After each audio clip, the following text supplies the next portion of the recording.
नमस्कार दोस्तों, मैं विजय तिवारी। स्वागत है आपका हमारे YouTube channel the book society में, जहां हम आज की क्लास में सब्जेक्ट कोड BESC 132 की बुक सीरीज शुरू करने जा रहे हैं। जहां इस सीरीज़ का आज हम चैप्टर नंबर 1 डिस्कस करेंगे। चैप्टर का नाम होगा शिक्षा के लिए संवैधानिक प्रावधान। पाठ में जो हमें कुल मिलाकर पढ़ाया जाएगा वो ये पढ़ाया जाएगा कि भारतीय संविधान में शिक्षा को बढ़ावा देने के लिए, हर व्यक्ति तक शिक्षा की पहुंच को रखने के लिए क्या क्या संवैधानिक प्रावधान किए गए हैं।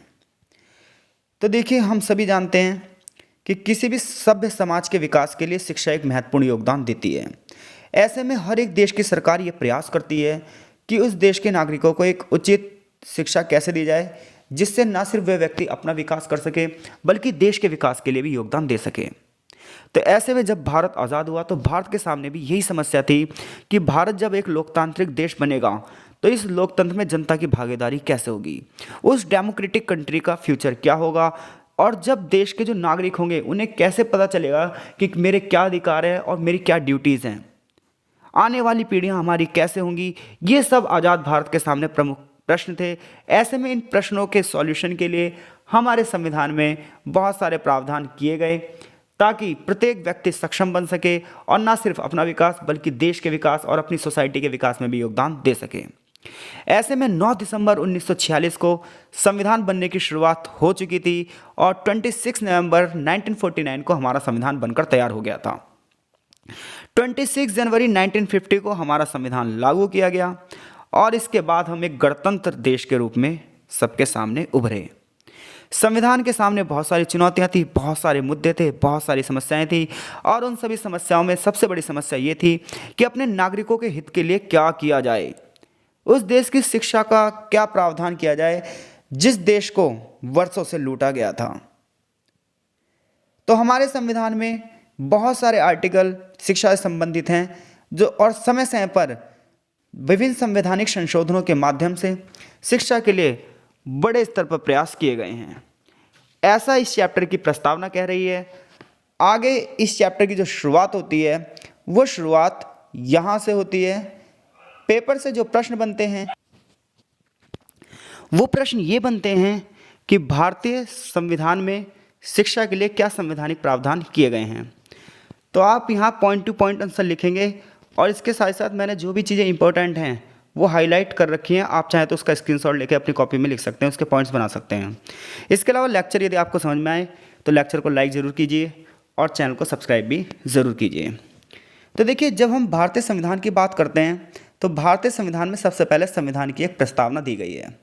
और जब हम भारतीय संविधान की प्रस्तावना की बात करते हैं तो ये पूरे संविधान का एक सार प्रस्तुत करती है हमारे सामने। हमारा संविधान किन उद्देश्यों के लिए बना, वो सारी चीज़ें एक मात्र प्रस्तावना को पढ़कर हमें पता चल सकती है। इसलिए बहुत सारे लेखकों ने भारतीय संविधान की प्रस्तावना को स्वतंत्र भारत की आत्मा कहा है। तो जब हम भारतीय संविधान की प्रस्तावना को पढ़ते हैं तो ये प्रस्तावना हमें विभिन्न प्रकार के अधिकारों के बारे में, इसके साथ साथ विशेषकर समानता के प्रावधानों के बारे में बात करती है। तो हम सबसे पहले समानता की ही चर्चा करेंगे यहाँ पर। तो जब हम समानता की बात करते हैं तो देखिए, हर एक व्यक्ति को एक समान अवसर मिलने चाहिए, क्योंकि अगर हम समाज में किसी एक ही वर्ग को अवसर देंगे तो ऐसे में समाज का एक वर्ग पीछे छूट जाएगा। फॉर एग्जाम्पल, अगर मान लो हमने केवल लड़कों को पढ़ने का अवसर दिया तो ऐसे में देश का आधा हिस्सा तो विकास कर ही नहीं पाएगा, क्योंकि देश तो स्त्री और पुरुष दोनों से मिलाकर बन रहा है। या फिर उच्च जाति के लोगों को केवल हमने पढ़ाई के अवसर दिए तो समाज का एक बहुत बड़ा वर्ग शायद शिक्षा से क्या हो जाए, वंचित हो जाए।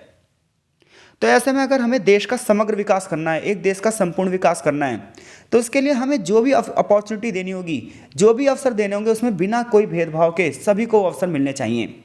इसलिए स्वतंत्र भारत में जब देश के संविधान का निर्माण हो रहा है तो समानता पर बहुत तगड़ी लड़ाई लड़ी जा रही है। समानता के लिए बड़े पैमाने पर विचार विमर्श किया जा रहा है और समानता स्थापित करने के प्रयास किए जा रहे हैं। जहां भारतीय संविधान के आर्टिकल 14 से लेकर 18 तक विभिन्न प्रकार की समानताओं का वर्णन भी किया गया है। तो जैसा कि हम सभी जानते हैं कि स्वतंत्रता के संघर्ष में हमने एक बहुत बड़ी लड़ाई लड़ी, किससे? अंग्रेजों से। केवल स्वतंत्रता की वो लड़ाई नहीं थी, वो लड़ाई ये भी थी कि ब्रिटिश अपने आप को सर्वोच्च समझते थे, तो ये लड़ाई समानता की भी थी। आगे चलकर जो हमने ये चीज़ें सीखी तो आगे चलकर और भी मुद्दे उठे, दलितों के मुद्दे उठे, महिलाओं के मुद्दे उठे, आदिवासियों के मुद्दे उठे, किसानों के मुद्दे उठे। और सभी ने अपने लिए समान अवसरों के लिए इस लड़ाई को लड़ा। जब देश 1947 में आज़ाद हुआ तो हमारे देश के जो नेता थे वो बहुत सारी जो भारत में असमानताएं थी, डिस्क्रिमिनेशन थे, उन सब को लेकर वो चिंतित थे। तो वो एक ऐसा दस्तावेज लिखना चाहते थे, एक ऐसा संविधान लिखना चाहते थे जो देश में समानता की स्थापना करे। इसलिए इन नेताओं ने संविधान में एक ऐसा दृष्टिकोण सुनिश्चित किया कि भारत के सभी लोगों को समान माना जाए और समानता को एक महत्वपूर्ण मूल्य के रूप में रखा गया। तो ऐसे में समानता के 3 आयाम भारतीय संविधान की प्रस्तावना में लिखे गए हैं: सामाजिक, राजनीतिक और आर्थिक समानता। तो समानता के कितने आयाम हैं? समानता के 3 आयाम हैं। एक है राजनीतिक समानता, एक है सामाजिक समानता और एक है आर्थिक समानता। तो जब देश का संविधान बना तो ये कहा गया कि देश में राजनीतिक स्तर पर प्रत्येक व्यक्ति समान होगा। जहाँ राजनीतिक समानता की जब हम बात करते हैं तो देखिए, हर एक व्यक्ति एक वोट, चाहे वो बड़े से बड़ा अमीर व्यक्ति हो, चाहे वो गरीब से गरीब व्यक्ति हो, चाहे वो ब्राह्मण हो और चाहे वो दलित हो, हर एक व्यक्ति का वोट क्या है? बराबर है। हर एक व्यक्ति को चुनाव में भागीदारी करने का अधिकार है। तो लोकतांत्रिक समाज में राजनीतिक समानता में आमतौर पर हम ये कहते हैं कि सभी लोगों को समान नागरिकता मिलेगी, सभी लोगों को समान अधिकार मिलेंगे, नागरिकों को अपने आप को विकसित करने, राज्य के मामलों में हिस्सेदारी में सक्षम बनाने के लिए सभी लोग बराबर होंगे। चाहे कानूनी अधिकारों की बात हो, चाहे संवैधानिक अधिकारों की बात हो, चाहे शिक्षा के अधिकार की बात हो, हर एक स्तर पर राजनीतिक समानता स्थापित होगी। यानी कि राज्य आपको जो जो अधिकार प्रोवाइड करवाएगा उसमें आपसे कोई भेदभाव नहीं किया जाएगा। फिर आती है सामाजिक समानता। देखिए, सामाजिक समानता का मतलब है कि मनुष्य एक सामाजिक प्राणी है और ऐसे में उस समाज में विभिन्न रिलेशंस में रहता है। तो ऐसे में अगर समाज में जाति, धर्म, भाषा, लिंग के आधार पर अगर से भेदभाव किया जा रहा है तो ये अगेंस्ट है, ये संविधान के खिलाफ है। जैसा कि आर्टिकल 15 में ये बात लिखी हुई है कि भारतीय संविधान के हिसाब से कोई भी नागरिक या कोई भी संस्था धर्म, जाति के आधार पर कोई भेदभाव नहीं करेगी। तो जब हम राजनीतिक समानता स्थापित करना चाहते हैं तो उसका उद्देश्य क्या होता है? समाज में सामाजिक समानता की भी स्थापना करना, क्योंकि सामाजिक समानता और राजनीतिक समानता एक दूसरे के लगभग पूरक है। क्योंकि जो समाज ही पिछड़ा होगा वो राजनीति में क्या भूमिका अदा कर पाएगा? तो सामाजिक समानता की बात करने के लिए राजनीति में सरकार तक वो मुद्दे उठाए जाते हैं जो समाज में असमानता के लिए व्याप्त हैं। ऐसे में सरकार का भी ये कार्य है कि सरकार उन असमानताओं को दूर करने के लिए प्रयास करे, और ऐसे ही हमारे संविधान निर्माताओं ने किया, जहां उन्होंने सभी लोगों को पर्याप्त स्वास्थ्य देखभाल, अच्छी शिक्षा के अवसर, पर्याप्त पोषण, न्यूनतम मजदूरी जैसी सुविधाएं दी, जिसके परिणामतः भारत में सामाजिक समानता स्थापित हो सके। लेकिन आज भी इस स्तर पर कार्य करना बहुत ज़्यादा जरूरी है, क्योंकि आज भी समाज में सामाजिक समानता स्थापित नहीं हो पाई है। फॉर एग्जाम्पल, महिलाओं को विद्यालय शिक्षा, उच्च शिक्षा में रोका जाता है। आज भी महिलाओं के साथ विद्यालय और रोजगार में के स्थलों में भेदभाव होता है। ऐसे में कहीं ना कहीं सामाजिक असमानता आज भी जेंडर के आधार पर, धर्म के आधार पर, जाति के आधार पर होती हैं। तो इन्हें अभी भी इनका उपाय ठोस करना बहुत ज़्यादा ज़रूरी है।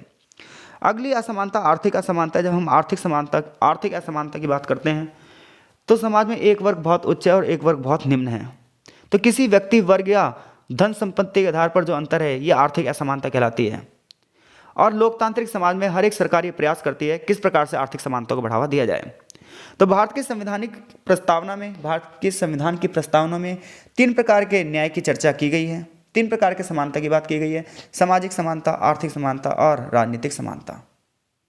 हालांकि विश्वास और अवसरों की भी समानता की बात की गई है, लेकिन हम अपने कोर्स के हिसाब से ही चल रहे हैं। अब बात ये आती है कि एजुकेशन सिस्टम और इक्वलिटी किस प्रकार से एक दूसरे से रियल संबंधों में है। शिक्षा और समानता किस प्रकार से एक दूसरे को प्रभावित कर रहे हैं। तो देखिए, जैसा कि हम सभी जानते हैं कि भारत का समाज एक विविधताओं भरा समाज है, और इसमें जो सबसे क्रूर प्रथा है वो प्रथा है जाति प्रथा। जाति प्रथा पर समय समय पर बहुत सारे विचारकों ने अपने विचार दिए, और उन विचारकों में सबसे बड़े विचारक रहे डॉक्टर बाबा साहेब भीमराव अम्बेडकर, जिन्होंने साफ साफ कहा संविधान में कि वर्षों से बहुत सारे लोग पीड़ित रहे हैं और उन्हें शिक्षा से वंचित किया गया है। तो ऐसे में अगर हमें वास्तव में सामाजिक समानता स्थापित करनी है तो सबसे पहले शिक्षा के द्वार सबके लिए खोल देने चाहिए। जहां डॉक्टर भीमराव अंबेडकर ने 25 नवंबर 1949 को भारतीय संविधान सभा में अपने भाषण में कहा कि सामाजिक धरातल पर हम जब देखते हैं, यानी कि सामाजिक स्तर पर जब हम देखते हैं, तो हमारे पास एक ऐसा समाज है जो क्या है, असमानताओं में बटा हुआ है। कुछ तो बहुत आगे बढ़ गए हैं और कुछ बिल्कुल हाशिए पर हैं, बिल्कुल निम्न स्तर पर हैं। तो ऐसे में जब हम अपने संविधान को लागू करने जा रहे हैं तो हम ऐसी राजनीति में प्रवेश करने जा रहे हैं जहां बहुत सारे विरोधाभास हैं। राजनीतिक स्तर पर तो सबको समानता मिल रही है, लेकिन क्या सामाजिक स्तर पर समानता स्थापित हो पाएगी? क्या हर एक व्यक्ति को एक मनुष्य होने के नाते वो अधिकार मिल पाएंगे जो सदियों से पीड़ित रहे हैं? कब तक हम सामाजिक और आर्थिक जीवन में समानता को नकारते रहेंगे? कह रहे हैं कि अगर हम लंबे समय तक ये सब चीज़ें नकारते रहे तो हमारे सामने एक ऐसा समाज आएगा जो होगा तो डेमोक्रेटिक, लेकिन वो होगा एक पिछड़ा समाज। बात यह आती है कि सामाजिक लोकतंत्र का अर्थ क्या है, सामाजिक समानता का अर्थ क्या है?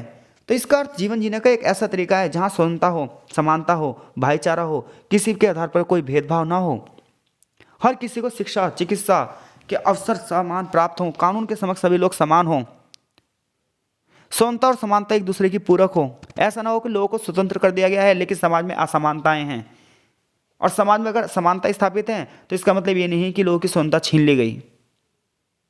तो अम्बेडकर ने अपने बारे में भी एग्जाम्पल दिया कि जैसा कि मैं हिंदू समाज से आता हूँ और मैं सबसे निचले क्रम से आता हूँ और मुझे पता है कि शिक्षा का मूल्य क्या है। निचले क्रम को ऊपर उठाने की समस्या को आर्थिक माना जाता है, ये एक बड़ी गलती है। भारत में निचले क्रम को बढ़ाने की समस्या उन्हें भोजन उपलब्ध करवाया जाता है, वस्त्र उपलब्ध करवाया जाता है, लेकिन वास्तव में ऐसा नहीं है। अगर वास्तव में हमने निम्न स्तर के लोगों को ऊपर स्तर के पहुंचाना है तो हमें उनको क्या देनी पड़ेगी? शिक्षा देनी पड़ेगी, क्योंकि शिक्षा ही समझ की क्या है, जननी है। अम्बेडकर ही नहीं, हम भी मानते हैं कि जाति व्यवस्था को खत्म करने और भेदभाव को समाप्त करने के लिए दुनिया में बहुत सारे आंदोलन हुए हैं। तो ऐसे में शिक्षा से उम्मीद की जाती है कि वो परंपराओं को बनाए रखे, सत्ता का सम्मान करे, देशभक्ति को बढ़ावा दे। शिक्षा से हम राजनीतिक, आर्थिक और सामाजिक विकास की बढ़ावा करने की बात करते हैं। तो शिक्षा के विस्तार से हम ऐसे समाज तक पहुंच बढ़ाना चाहते हैं जिस समाज में अवसरों की समानता हो। समाज में परिवर्तन लाने के लिए शिक्षा एक महत्वपूर्ण भूमिका अदा करे। ऐसे में बात ये आती है कि शिक्षा के उद्देश्य क्या हों, शिक्षा के महत्व क्या हों, ये सारी चीज़ें आगे चैप्टर में चर्चा की गई हैं। तो शिक्षा की अगर हम भूमिका बात करें तो दुनिया को सुरक्षित और निष्पक्ष बनाने के लिए हमें शिक्षा की ज़रूरत है। जो लोग अनपढ़ होते हैं उनकी कानूनी अधिकारों को समझने, उपयोग करने की क्षमता भी कम होती है। वो अपने आप को अलग समझते हैं, समाज से कटा हुआ समझते हैं। महिलाओं की सुरक्षा उनकी पढ़ने और लिखने की क्षमताओं से भी जुड़ी हुई है। यानी कि हर एक वर्ग जो पीड़ित है, तो आप पीड़ित वर्ग का इतिहास उठाकर देख लीजिए, वो पीड़ित वर्ग इलिटरेट होगा, निरक्षर होगा, अनपढ़ होगा, लेकिन जो वर्ग साक्षर होगा अपने अधिकारों की डिमांड करेगा, वो क्रांति लाएगा, वो अपना ही विकास करेगा और समाज का विकास करेगा। अशिक्षा राजनीतिक भागीदारी में निम्न स्तर और मांगों को व्यक्त करने में असमर्थ रहती है। यानी कि आपको अपने अधिकार ही नहीं पता, आप अशिक्षित हैं, आपको पढ़ना ही नहीं आता। तो जब आप अपने अधिकार आपको नहीं पता तो आप राजनीति में पार्टिसिपेट कैसे करोगे? अपने लोगों की डिमांड कैसे करोगे? स्वास्थ्य की जो समस्याएं हैं, महामारियां हैं, इन्हें अगर हमें बेहतर ढंग से निपटाना है तो हमें एक ऐसे समाज का निर्माण करना पड़ेगा जो समाज शिक्षित है। लेकिन हमारा समाज कैसा है भाई? हम एक दिन पहले तो पेपर से पढ़ना चाहते हैं। कोई भी सरकार, अगर आप बताइए स्वच्छ भारत अभियान मिशन चल रहा है तो कोई भी सरकार इस मिशन को पूरा ही नहीं कर सकती जब तक प्रत्येक व्यक्ति जागरूक ना होगा। प्रत्येक व्यक्ति जागरूक कैसे होगा? जब तक शिक्षित नहीं होगा। तो शिक्षा ये सारी चीज़ें समाज में बढ़ाती है भाई। महिलाओं की भलाई और सम्मान, उनकी साक्षरता और घर के बाहर एवं अंदर समझदारी भरे निर्णय सब शिक्षा से ही तो प्रभावित होते हैं। तो अगर हम भारतीय संविधान की प्रस्तावना की बात करें, उसमें समानता की बात करें, फिर आर्थिक, सामाजिक और राजनीतिक समानता की बात करें और शिक्षा के महत्व की बात करें, तो इस चैप्टर में अभी तक यही चर्चा की गई है। आगे ये बताया गया कि मौलिक अधिकार के रूप में शिक्षा किस प्रकार से है। तो मौलिक अधिकारों की बात किया है तो हम सभी जानते हैं भारतीय संविधान में भाग 3 के अंतर्गत मौलिक अधिकारों का वर्णन किया गया है। मौलिक अधिकार यानी कि फंडामेंटल राइट्स। फंडामेंटल राइट वो अधिकार होते हैं जो अधिकार अगर हमसे छीने जाएं तो डायरेक्ट हम न्यायपालिका की शरण में जा सकते हैं और उससे डिमांड कर सकते हैं कि भाई हमारे ये अधिकार छीने जा रहे हैं और इसका संवैधानिक उपचार किया जाए। जहाँ आर्टिकल 12 से लेकर 35 तक मौलिक यानी कि 12 to 35 मौलिक अधिकारों का वर्णन किया गया है, जिनमें 14 से लेकर 32 तक व्यक्तियों के विशेष अधिकारों का भी वर्णन किया गया है। तो जब हम बात करते हैं एक डेमोक्रेटिक कंट्री की, एक लोकतांत्रिक देश की, तो उसमें हम ये कहते हैं कि व्यक्तियों को कुछ अधिकार ऐसे मिलने चाहिए कि सरकार भी इन अधिकारों का हनन ना करे। तो ऐसे में आज़ादी की लड़ाई के दौरान हमारे नेताओं ने इस चीज़ को महत्व महसूस किया और भारतीय संविधान में भाग 3 में मौलिक अधिकारों का वर्णन किया। तो अब ये बात आती है कि जो मौलिक अधिकार हैं उसमें से शिक्षा की व्यवस्था कहाँ कहाँ की गई है। तो जब हम आर्टिकल 14 पढ़ते हैं तो वैसे तो आर्टिकल 14 का नाम है विधि के समक्ष समानता और विधियों का समान संरक्षण, यानी कि कानून के समक्ष सभी लोग समान हैं। तो राज्य भारतीय राज्य क्षेत्र में किसी व्यक्ति को विधि के समक्ष समानता या विधियों के समान संरक्षण से वंचित नहीं करेगा, यानी कि प्रत्येक व्यक्ति कानूनी रूप से अपनी लड़ाई लड़ सकता है, उसके लिए कानून कोई भेदभाव नहीं करेगा। समानता का अधिकार ये सुनिश्चित करने के लिए किया गया कि राज्य की शक्तियों का उपयोग बिना किसी भेदभाव से किया जाए।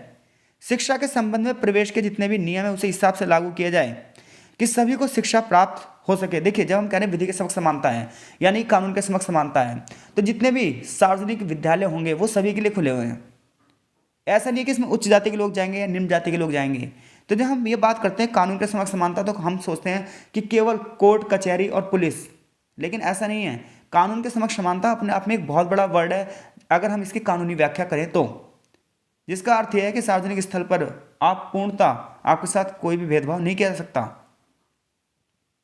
ऐसे आर्टिकल 15 कहता है कि धर्म, जाति, मूल वंश, लिंग और जन्म स्थान के आधार पर कोई भी सार्वजनिक स्थल पर भेदभाव नहीं किया जाएगा। आर्टिकल 15(4) ये कहता है कि एससी और एसटी और पिछड़े वर्ग जितने भी हैं उनकी उन्नति के लिए सरकार समय समय पर विशेष प्रावधान करेगी। आर्टिकल 16 का पार्ट 1 ये कहता है कि आपको अवसरों की समानता है, राइट टू अपॉर्चुनिटी है। 16(4) के लिए आरक्षण की व्यवस्था कर सकते हैं हम। आर्टिकल 21 है जो कि 2002 में 86 अमेंडमेंट के द्वारा जोड़ा गया, जिसमें ये कहा गया कि 6 से लेकर 14 साल तक के जितने बच्चे हैं इन्हें निःशुल्क शिक्षा मिलेगी। आर्टिकल 24 ये कहता है कि 14 साल से कम का कोई भी बच्चा किसी कारखाने में काम नहीं करेगा, यानी कि बाल श्रम नहीं होगा। आर्टिकल 28 ये कहता है कि राज्य द्वारा संचालित जितनी भी संस्थाएं हैं वो किसी भी धर्म का प्रचार नहीं करेगी, क्योंकि भारत एक धर्मनिरपेक्ष राज्य है जहां भारत सभी धर्मों को समान सम्मान देना चाहता है। तो ऐसे में जितनी भी सरकारी संस्थाएं हैं वो किसी भी धर्म का प्रचार प्रसार नहीं करेंगी, कोई भी धार्मिक शिक्षा नहीं देंगी। वो एक धर्मनिरपेक्षता के सिद्धांत को बनाए रखेंगी ताकि हर एक व्यक्ति को समान अवसर मिल पाए। इसी प्रकार से भारतीय संविधान का आर्टिकल 46 जो कि मौलिक अधिकारों में नहीं आता उसमें, लेकिन फिर ये राज्य के नीति निषेधक तत्व में आता है, लेकिन इसमें यह कहा गया है कि राज्य कमजोर वर्ग के लोगों के लिए शिक्षा के अधिकार को बढ़ावा देगा और समय समय पर उसके लिए क्या करेगा, ऐसे अधिनियम बनाएगा जिससे उन लोगों का भी विकास हो सके। तो ये मौलिक अधिकार की जब हम बात करें, फंडामेंटल राइट्स की अगर हम बात करें, तो आर्टिकल 14, 15, 16, 21 और 24 का उल्लेख आप करेंगे। आगे माइनॉरिटी के लिए, तो माइनॉरिटी के लिए आर्टिकल 25 से लेकर आर्टिकल 28 तक और आर्टिकल 29 और 30 में, माफ कीजिएगा, माइनॉरिटी की अगर हम बात करें तो माइनॉरिटी के लिए आर्टिकल 29 और 30 में बात की गई है, लेकिन भारतीय संविधान में इस चीज को परिभाषित नहीं किया गया है कि अल्पसंख्यकों की परिभाषा क्या है।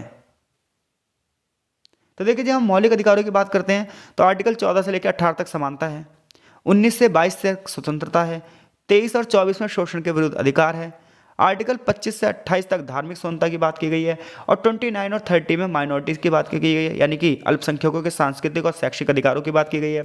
और आर्टिकल 31 में संपत्ति का अधिकार था, इसे समाप्त कर दिया गया है। और आर्टिकल 32 में संवैधानिक उपचारों का अधिकार है। देखिए, ये आर्टिकल आपको रटे हुए होने चाहिए कम से कम। तो हम यहाँ आर्टिकल 29 और 30 की बात कर रहे हैं जो कि अल्पसंख्यकों के सांस्कृतिक और शैक्षिक अधिकारों की बात कर रहे हैं। अब देखिए, आर्टिकल 29 ये कहता है कि जितने भी माइनॉरिटीज़ हैं, जितने भी अल्पसंख्यक हैं, उनके लिए भारतीय संविधान विशेष प्रावधान कर रहा है कि वो भारत के राज्य क्षेत्र में जहाँ भी रहते हैं वहाँ अपनी भाषा को, अपनी लिपि को, अपनी संस्कृति को सुरक्षित रख सकते हैं। उन्हें राज्य द्वारा सहायता प्राप्त किसी भी शिक्षा संस्थान में धर्म, जाति, मूलवंश, भाषा या किसी भी आधार पर वंचित नहीं किया जाएगा। हर एक व्यक्ति, चाहे वो किसी भी धर्म से हो, किसी भी जाति से हो, किसी भी भाषा से हो, वो कहीं पर भी जाके प्रवेश ले सकता है किसी भी शिक्षक संस्थान में जो कि सरकारी है। आर्टिकल 30 ये कहता है कि शिक्षा के लिए सरकारी अनुदान प्राप्त करने में भेदभाव के खिलाफ सुरक्षा का अधिकार है आपको, कि सरकारी जितने भी गवर्नमेंट सेक्टर के स्कूल्स हैं, कॉलेजेस हैं, वहाँ पर आपके खिलाफ कोई भेदभाव धर्म और भाषा के आधार पर नहीं हो सकता। हालांकि देखिए, आर्टिकल 29-30 इतना ही नहीं है। जब आर्टिकल 29 और 30 हम संवैधानिक हिसाब से पढ़ते हैं तो उसमें और ज़्यादा व्याख्याएं की गई हैं, लेकिन हम सिर्फ उतना ही पढ़ रहे हैं जितना हमारे सिलेबस में है और जितनी चीज़ें शिक्षा का प्रावधान कर रही हैं। वरना आर्टिकल 29 और 30 पढ़ोगे तो इसके भी कई पार्ट्स हैं। कहीं आपको सर ने तो गलत पढ़ा दिया, सर ने तो इतना ही बताया है, तो ऐसा नहीं है। आर्टिकल 29 और 30 में हम बस वही बात कर रहे हैं जितनी शिक्षा से जुड़ी हुई है। सांस्कृतिक वाली बात यहाँ पर हमारे कोर्स में नहीं की गई है। इसी प्रकार से आर्टिकल 350 उन सभी लोगों को अधिकारों की गारंटी देता है जिन्हें वे शिकायतों के निवारण के लिए समझने वाली भाषा का प्रयोग करते हैं। संविधान के अधिनियम 1956 में 7वें अमेंडमेंट से भाषाई अल्पसंख्यकों को संबोधित करते हुए 2 अनुच्छेद जोड़े गए हैं। एक आर्टिकल 35 है जो मातृभाषा में शिक्षा के लिए सुविधाएं प्रदान करता है कि हर एक राज्य अपने क्षेत्र की जो उनकी मातृभाषा है उस आधार पर शिक्षा ग्रहण कर सकता है। इसके लिए संविधान की 8वीं अनुसूची में भाषाओं का प्रावधान भी किया गया है। देखिए, भारत एक विविधताओं भरा देश है। यहाँ पर विभिन्न धर्म, विभिन्न जातियों, विभिन्न भाषा वाले लोग रहते हैं और भाषा तो पानी की तरह हर क्षेत्र में बदलती रहती है। जैसे पानी हर जगह बदलता रहता है वैसी भाषा। तो ऐसे में भारत की शिक्षा व्यवस्था इस प्रकार से की गई है कि किसी भी भाषा का शोषण ना हो, प्रत्येक भाषाई वर्ग अपनी मातृभाषा में शिक्षा प्राप्त कर सके। और भाषाई अल्पसंख्यकों के लिए सबसे बड़ी बात यह है कि एक विशेष अधिकारी भी होगा जिसे राष्ट्रपति नियुक्त करेगा, ताकि उस वर्ग के लिए, उसके अधिकारों के लिए वो अधिकारी कार्य कर सके। तो मौलिक अधिकार और अन्य आर्टिकलों में किस प्रकार से शिक्षा का प्रावधान किया गया है ये यहाँ पर बताया गया है। देखिए, लेक्चर थोड़ा लेंथी होगा क्योंकि चैप्टर भी ये लेंथी है। इसके अलावा फिर भी इसे हम थोड़ा सा जल्दी ही करने की कोशिश कर रहे हैं। अदरवाइज़ ये क्लासें मिनिमम अगर हम लाइव क्लास लें तो कम से कम 2 घंटे की क्लास एक चैप्टर की होती है। बट फिर भी इसे आसान लैंग्वेज में समझाने का प्रयास किया जा रहा है। आशा है आपको लेक्चर समझ में आएगा। तो जैसा भी हो, आप अपनी कमेंट बॉक्स में प्रतिक्रिया जरूर दें ताकि इस कोर्स को हम पूरा जल्द से जल्द करवाएं। आपका समर्थन हमारे लिए बहुत ज़्यादा ज़रूरी है। अब बात ये आती है DPSP, यानी कि राज्य के नीति निर्देशक तत्वों में शिक्षा का क्या प्रावधान किया गया है।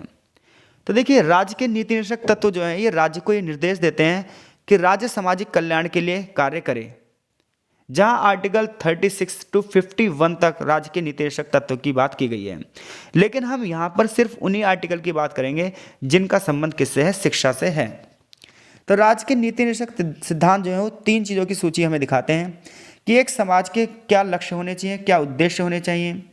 हमारे को अगर कुछ अधिकार दिए हैं तो हमारे को कुछ जिम्मेदारी भी दी हैं। सरकार को भी कुछ जिम्मेदारी दी गई है कि वो अपनी नीतियाँ बनाते समय इन जिम्मेदारियों को क्या करे, लागू करे और समाज के कल्याण के लिए अपना योगदान दें। तो संविधान के भाग 4 में आर्टिकल 36 से 51 तक नीति निर्देशक तत्व दिए गए हैं, जिसमें अगर हम शिक्षा की बात करें तो आर्टिकल 41 सरकार को ये आदेश देता है कि वो अपनी आर्थिक क्षमताओं के हिसाब से शिक्षा के अधिकार को बढ़ावा दे। यानी कि हमारी जिस हिसाब से आर्थिक स्थिति हमारे देश की, उस आर्थिक स्थिति के हिसाब से देश के शिक्षा बजट में अपना योगदान दे।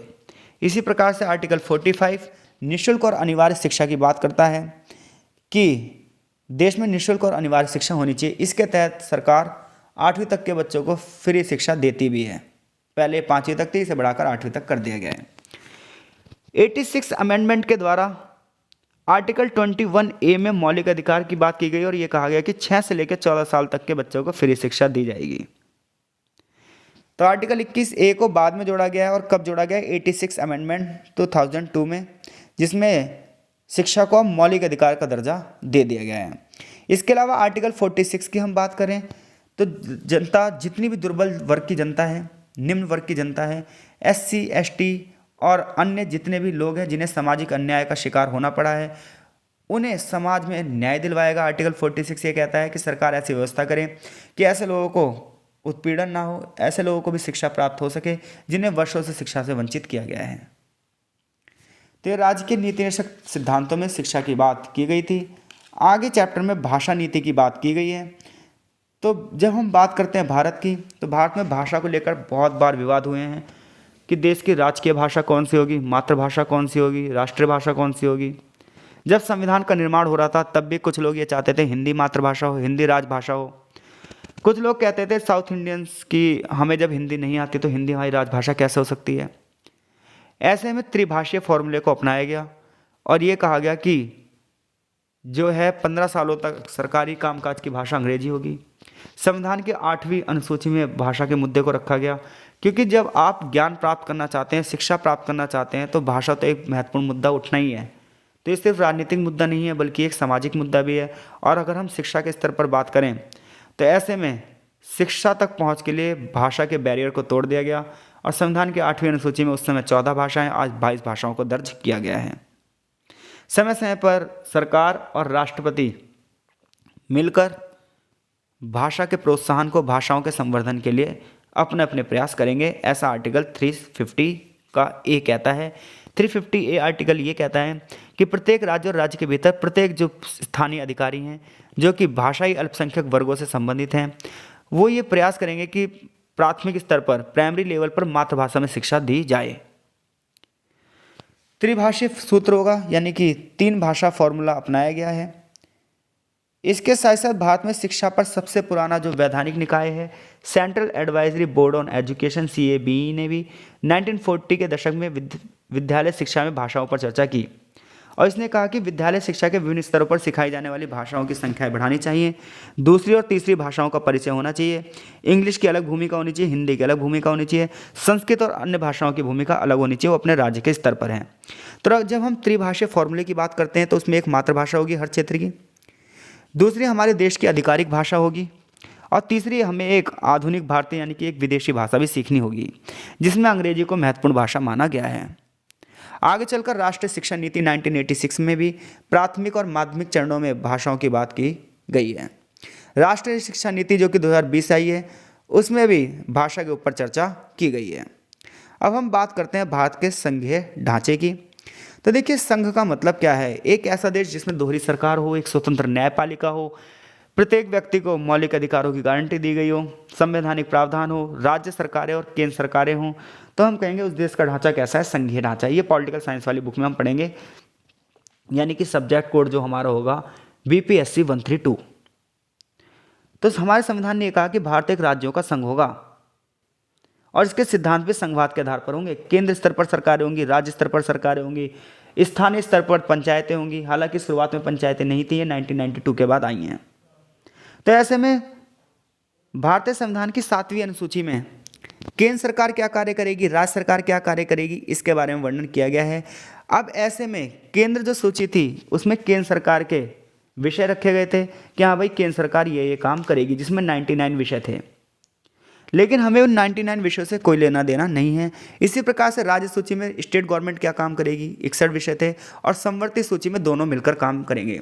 देखिए, कई बार ना आम जनता को पता ही नहीं होता केंद्र सरकार क्या काम करेगी, यानी कि सेंट्रल गवर्नमेंट क्या काम करेगी, स्टेट गवर्नमेंट क्या काम करेगी, और क्या करते हैं, इसी अशिक्षा का फायदा उठाते हुए राजनीति हमारे साथ खेल खेल लेती है।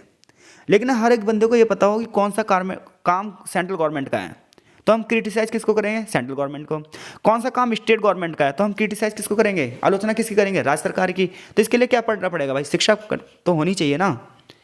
तो हम यहाँ ये बात कर रहे हैं कि केंद्र सरकार को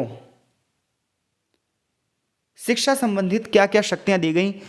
तो इसमें जब हम संघीय सूची की बात करते हैं, केंद्र सूची की बात करते हैं, जिसमें लगभग 99 विषय थे, उनमें 6 विषयों में शिक्षा से जुड़े हुए थे, जिसमें प्रविष्टि नंबर 13 में ये कहा था कि विदेशी देशों के साथ हम शिक्षा और सांस्कृतिक संबंधों की स्थापना करेंगे। प्रविष्टि नंबर 62 में ये कहा गया था राष्ट्रीय महत्व के जितने भी संस्थान हैं, जैसे नेशनल लाइब्रेरी जो है, भारतीय संग्रहालय हैं, शाही युद्ध स्मारक हैं, विक्टोरिया मेमोरियल, भारतीय युद्ध स्मारक, इन सब का संचालन सरकार करेगी। इन सब का ये सब जितने भी ये राष्ट्रीय महत्व की संस्थाएं हैं और हर एक व्यक्तियों को इसके बारे में पता होना चाहिए। प्रविष्टि नंबर 63 ये कहती है कि बनारस हिंदू विश्वविद्यालय, अलीगढ़ मुस्लिम यूनिवर्सिटी, दिल्ली यूनिवर्सिटी और जितने भी अन्य संस्थान हैं वो राष्ट्रीय महत्व की संस्था के रूप में माना जाएगा। इनके रखरखाव खर्चा कौन देगी? केंद्र सरकार। ऐसी प्रविष्टि संख्या 64 कहती है कि वैज्ञानिक और तकनीकी शिक्षा सरकार आंशिक या पूर्ण रूप से अपनी तरफ से उसके लिए बजट पेश करेगी। 65 नंबर ये कहता है कि केंद्रीय एजेंसी और संस्थान पेशेवर व्यावसायिक और तकनीकी प्रशिक्षण, पुलिस अधिकारियों के प्रशिक्षण, विशेष अध्ययन और अनुसंधान को बढ़ावा देंगे। 66 कहते हैं कि उच्च शिक्षा और जितने भी रिसर्च सेंटर हैं, जितने भी साइंटिफिक सेंटर हैं, उन सब का निर्धारण कौन करेगी? केंद्र सरकार। तो ये सब केंद्र सरकार के मुद्दे हैं। अब स्टेट गवर्नमेंट के क्या मुद्दे हैं? स्टेट गवर्नमेंट की प्रविष्टि नंबर 11 ये बताती है कि विश्वविद्यालय सहित शिक्षा 63, 64, 65, 66 जो भी संघ सूची के प्रावधान हैं, ये समवर्ती सूची में भी होनी चाहिए, यानी कि राज्य और केंद्र सरकार दोनों मिलकर कार्य करेगी। जितनी भी लाइब्रेरी होंगी, म्यूजियम होंगे, ये सब स्टेट गवर्नमेंट के अंतर्गत आएंगे। ऐतिहासिक इमारत समवर्ती सूची में जहाँ केंद्र सरकार और राज्य सरकार दोनों मिलकर करेंगी। ये तकनीकी शिक्षा, चिकित्सा को बढ़ावा देंगी, कानूनी शिक्षा को बढ़ावा देंगी। ट्रस्ट जितने भी होंगे उनकी स्थापना करेगी। समाचार पत्र, किताबें और प्रिंटिंग प्रेस, ये सब समवर्ती सूची के विषय थे। तो केंद्र सूची, राज्य सूची और समवर्ती सूची 3 स्तर पर शक्तियों का बंटवारा किया गया है। केंद्र सूची में वो सारी शक्तियां जिन्हें केंद्र सरकार करेगी और राज्य सूची में वो सारी शक्तियां जिसमें राज्य सरकार करेगी, और समवर्ती सूची में दोनों मिलकर कार्य करेंगे। तो अब तक चैप्टर में हमने यह पढ़ लिया है कि भारतीय संविधान में शिक्षा के लिए क्या क्या प्रावधान किए गए हैं। आगे फिर से बताया गया कि मौलिक अधिकार के रूप में शिक्षा, जिस पे हमने ऑलरेडी पहले चैप्टर में चर्चा कर चुके हैं, आर्टिकल 21A पर भी, 45A भी, 51A पर भी। आर्टिकल 51A में ये कहा गया कि प्रत्येक माता पिता अपने बच्चों को शिक्षा का जो अधिकार है वो दिलवाएंगे, उसे उस अधिकार से वंचित नहीं करेंगे। देखिए, सरकार अगर ये कहे कि हम बच्चों को पढ़ाएंगे, लेकिन अगर माता पिता स्कूल ना भेजें तो वो शिक्षा कैसे संपन्न हो सकती है। इसलिए घर वालों के लिए भी एक ड्यूटी तय की गई, एक मौलिक कर्तव्य तय किया गया कि हर एक माँ बाप अपने बच्चों को स्कूल भेजें।